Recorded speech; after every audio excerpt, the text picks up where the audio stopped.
আমরা 18 মাস গবেষণা করে সারা দেশের পরিকল্পিত উন্নয়নের জন্য কিন্তু একটা গবেষণা বই ছাপিয়েছি। যে গবেষণা বইটি আপনাদের আমির মহোদয়, আমির জামাত ওনার হাতে আমরা পৌঁছে শুরু হয়েছিল এবং আমরা আশা করব ওই বইতে আপনার সারা দেশের পরিকল্পনার রূপরেখা দেওয়া আছে এবং আপনারা আগামীতে যে দায়িত্বই পান, সরকার গঠন করেন বা বিরোধী দলে থাকেন, আমরা চাইবো আপনার ওই রূপরেখা বাস্তবায়নে কাজ করবেন এবং আমরা আপনাদের সহযোগী হিসেবে কাজ করতে চাই। এবং এটা ওখানে যে মূলত যে বিষয়টি দেওয়া আছে, 3টি স্তরে পরিকল্পনা করতে হবে: জাতীয় পরিকল্পনা, আঞ্চলিক পরিকল্পনা এবং স্থানীয় পর্যায়ের পরিকল্পনা। 3টি স্তরে পরিকল্পনার কথা বলা আছে। এবং গত 18 জানুয়ারি আমরা একটা রাউন্ড টেবিল করেছিলাম, আপনাদের সহকারী সেক্রেটারি জেনারেল সেখানে গিয়েছিলেন।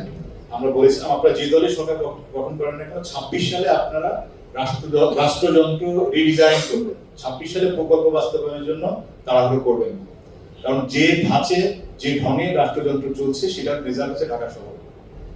একই ধাঁচে যদি মন্ত্রণালয়গুলো চলে, একই ধাঁচে যদি পরিকল্পনা কমিশন চলে, একই ধাঁচে যদি উপজেলা পরিষদ সিটি কমিশন গুলো চলে, তাহলে আমাদের নগরায়ণ কিন্তু এমনটাই হবে।